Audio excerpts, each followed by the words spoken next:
Alors, il y a vraiment 3 éléments clés que mon père vient de faire, qu'on va vous apprendre à travers cette vidéo, qui vont vous permettre d'acquérir beaucoup plus de régularité dans vos contacts de balle. On dit toujours qu'au golf, le contact de balle est roi. Et waouh, qu'est-ce que c'est vrai pour le petit jeu, parce que sans contact de balle, vous n'avez aucune précision, aucune maîtrise des profondeurs, des distances, etc. Donc les 3 éléments, on va y aller un par un et on va vous montrer comment vous pouvez facilement les mettre en application. On est sur un chip shot, CHIP en anglais, ça veut dire coup roulé. Donc on est sur des clubs assez fermés, on a un fer neuf, mon père a un pitching wedge dans les mains. Donc on est sur, pour tout vous dire, on est sur un vol de 25% avec 75% de roule. C'est la façon globale où on aime bien décrire le coup roulé. Papa, la raison pour laquelle aussi on voulait faire cette vidéo, c'est toi, il y a quelques mois, tu as vécu en fait une expérience qui, on voit souvent chez nos élèves dans l'académie, qui connaissent les problématiques que toi-même tu as vécu en tant que joueur il y a quelques mois et c'est catastrophique. C'est pas la première fois, mais c'est la première fois depuis très longtemps que ça m'est arrivé. Ça arrive. Alors décris-moi, vas-y, décris-moi Ouais, alors j'aimerais juste un petit mot dessus parce que je vois qu'il n'y a rien de plus, je cherche le mot, pénible, frustrant, d'être 2 ou 3 avant le green, d'avoir un petit truc à rien de faire, 5 mètres à balayer le green, le drapeau qu'il est là, chip putt, on va finir avec un par ou un birdie.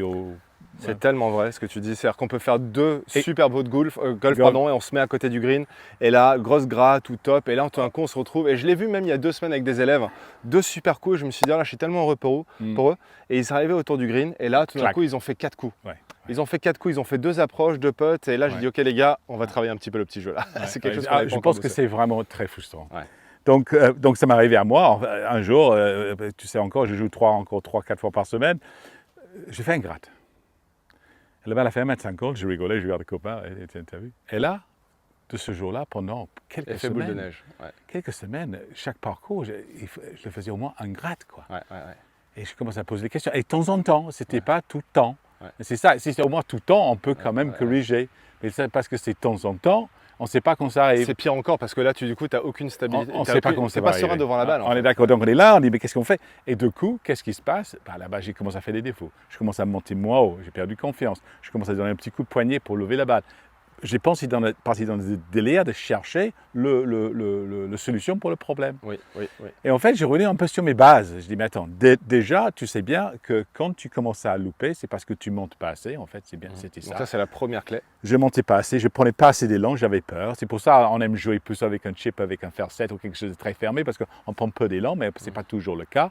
On aime faire aussi les chips avec un pitching wedge, le sand wedge, pour faire un peu de freinage, un peu de maîtrise sur la balle. Donc déjà, obligation, il faut que je monte un peu plus haut. Mais ensuite, les 2 clés pour moi, qui étaient cruciales, c'était que, une fois que... Juste avant de rentrer dans la deuxième clé, parce que c'était important de rebondir là-dessus, c'est que la première clé, elle est importante. Pourquoi? Parce que lorsqu'on augmente l'amplitude, ça aide aussi avec le tempo. C'est-à-dire que quand on a une petite amplitude face à des coups comme ça, on accélère, on arrache un peu le club comme ça, et puis au retour, on va mettre beaucoup de poignées. Là, on va rentrer dans la deuxième et troisième clé, mais l'idée, c'est que lorsqu'on crée plus d'amplitude, on a un mouvement qui automatiquement va créer plus de fluidité, vous voyez? Donc plus de fluidité à travers un tempo qui est plus maîtrisé. On fait danser un petit peu le club, alors que lorsqu'on l'arrache dès le début, là, comme ça, avec les poignets, c'est là où ça peut devenir. En fait, je peux vous montrer, c'était au lieu d'être là dans le mouvement, j'étais là. Eh ben, montre-nous justement le type d'approche que tu faisais. Et quand on est là, je savais que c'était passé. J'avais pas pris assez de long. Donc qu'est-ce que je fais? Eh oui. Non mais carrément, c'était carrément, il faut que je lève la balle, l'épaule, dans un petit coup, genre ça. Et là, j'ai levé la tête et pourtant, j'ai fait un gratte. Donc c'est le contraire qu'on pense, si on lève la tête, on fait un top. Mais non, je faisais les grattes. J'ai un peu fait un petit caricature, mais c'était tout à fait ça. Donc pour moi, la première chose, c'était de prendre plus d'élan. Alors, en faisant ça, voilà, je faisais les coups d'essai un peu dans ce genre-là. Droite, gauche. Et j'ai vite compris aussi qu'au niveau du poignet ici, ce qui était important, c'était de maintenir cet angle, de ne pas perdre cet angle dans le mouvement. Pas la poignée gauche, c'était vraiment la poignée droite en arrière. Et le seul moyen de conserver cet angle, c'est que si mon genou partait vers le cible. Travaille avec. Et là, on voit ça souvent. Blocage total. J'ai peur, je monte peu, je bloque tout. Et ça devient une espèce de mouvement comme ça, ou un petit coup d'épaule. Il faut qu'il y ait du mouvement ici, dans les jambes, même sur un chip. Il faut qu'il y ait du mouvement. Donc, je prends plus d'élan, je maintiens l'angle ici, et je laisse partir le genou en même temps. Gendre. Voilà, oui, et là, on voit- tout de suite, le contact de avec balle le est contact, meilleur. Ouais. 10 fois mieux. Tiens, je vais juste en faire une là parce que Ouais. ce qui est hyper intéressant, c'est que là, bon, mon père a rapidement, il est passé de la clé numéro 2 à la 3. Pourquoi? Parce que les deux vont main dans la main. Complètement Les ensemble. deux vont main dans la main. Complètement ensemble. C'est-à-dire qu'en fait, on part de maintenir l'angle du poignet droit, donc l'angle entre le dos de la main droite et l'avant-bras droit. Enfin, le poignet, pardon. Et en fait, on fait ça pourquoi? Parce que très souvent, quand d'abord on arrache le club très rapidement, bah, tout de suite, vous voyez qu'on a plus respecté l'angle de départ. Au retour, si on fait ça, eh ben, on ne va pas pouvoir revenir en fait dans notre angle. Ce qui se passe au retour, c'est qu'on va l'exagérer dans le sens inverse. Donc là, on va désarmer le club, on va mettre un gros coup de poignet, ce qui va influencer ce gros manque de régularité. On va avoir des contacts de balle très aléatoires. Ça peut être des grattes, ça peut être des tops. Enfin bref, il peut un peu tout se passer, quoi, tout et n'importe quoi. Donc le fait de maintenir cet angle est vraiment primordial dans ce type de coup, mais uniquement possible si on a le genou droit qui travaille en relation avec cette main droite à la traversée. Parce qu'effectivement, comme mon père vient de dire, c'est que si le genou reste bloqué, ça part toujours d'une bonne intention. Parce qu'on a entendu que le coup roulé, c'est un coup qui était plutôt dominant du haut du corps. Et c'est vrai. C'est-à-dire que c'est un coup qui est dominant plus au niveau des bras, des épaules, des hauts du corps. Le bas du corps reste très stable pendant que le haut du corps travaille. C'est vrai. Mais le problème, c'est que on entend ces conseils-là et puis on va à l'extrême. Et là, on ne bouge plus rien. On ne bouge plus le pas, on ne bouge plus les genoux restent complètement bloqués. Et là, en fait, ce qui se passe, c'est que au retour, c'est très difficile de maintenir l'angle de départ si les genoux restent complètement bloqués. Vous avez vu, automatiquement, ce qui s'est passé, c'est que là, j'ai gratté un tout petit peu avant. Donc, le fait de laisser travailler, et j'aime bien cette idée de harmoniser en fait le genou droit avec le poignet droit. J'aime bien l'idée que lorsque j'arrive à l'impact, le genou droit accompagne, en quelque sorte, le genou droit accompagne le poignet droit ici à la traversée. J'adore cette image parce que c'est en fait une image qui crée de la fluidité.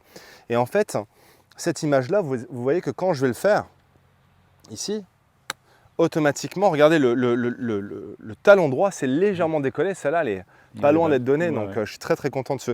Mais au-delà de ça, au-delà du résultat qui est bon, le contact de balle. Et mon père m'a toujours appris depuis que je suis très jeune que lorsqu'on effectue une dizaine d'approches, la première chose qu'on doit regarder quand on tape les 10 balles, est-ce que le contact de balle était similaire? Si le contact de balle est aléatoire d'une balle à l'autre, on ne peut même pas commencer à parler de la direction. Et la distance constante. Et la distance constante, absolument. Donc, je ne sais pas si tu te souviens, on faisait 3-4 balles, un après l'autre, et on n'avait pas le droit de regarder en fait la distance. Voilà, tu ne regardes pas, voilà, non, tu regardes pas, tu fais une deuxième et une troisième, et voir si vos 3 balles vont aux mêmes distances. Pour voir si vous êtes déjà constant. Celle-là un peu plus forte. Ne bouge pas. J'ai senti qu'elle était un peu plus forte. Non, quasiment pareil. Un mètre plus fort. Ouais, mais cette idée de... Donc, concentre. Mais t'entends le contact de balle? Ouais. Un peu plus accroché celle-ci, mais je pense que ça va être quasiment pareil. Non, tu regardes, ils sont à l'autre, donc très constant. Donc voilà, donc quand le contact de balle est régulier et qu'on effectue la même amplitude et qu'on maintient l'angle, là, évidemment, qu'est-ce que ça va faire? On va avoir la capacité de contrôler les profondeurs, contrôler la vitesse des greens. Et c'est ça la priorité. Si vous arrivez à effectuer 10 balles et que je dis toujours que si vous arrivez à avoir la majorité des balles à l'intérieur de 2 clubs, même si vous êtes court, mais que la majorité des balles sont à l'intérieur de 2 clubs, vous êtes régulier, mais vous êtes régulièrement court. Vous avez compris. Donc l'idée, c'est de trouver ensuite, d'ajuster par rapport à la distance, mais de vraiment se focaliser sur cette idée de contact. Et retrouver la confiance. On retrouve la confiance, ça sera le bon contact. Maintenir l'angle. Donc on parle sur 3 éléments, encore une fois. Recap très rapide. Amplitude plus large pour avoir un tempo plus fluide. On maintient l'angle le poignet droit. Et ensuite, on utilise le genou droit pour fluidifier le mouvement. Et une fois qu'on a ce mouvement-là, là aujourd'hui, tu as regagné confiance, n'est-ce pas? Tout à fait. Tu m'en fais une dernière là? Regardez, va essayer d'aller battre mon... Oui, là tu es où là? Mes 4 balles ont battu tes 2 balles. À mettre. À cette distance, c'est quand même... Tu m'as battu dans le bunker tout à l'heure, mais là, je me suis un peu rattrapé. Je sais que tu peux péter, donc ils sont déjà donnés. Voilà, donc je cherche un peu d'amplitude, clac.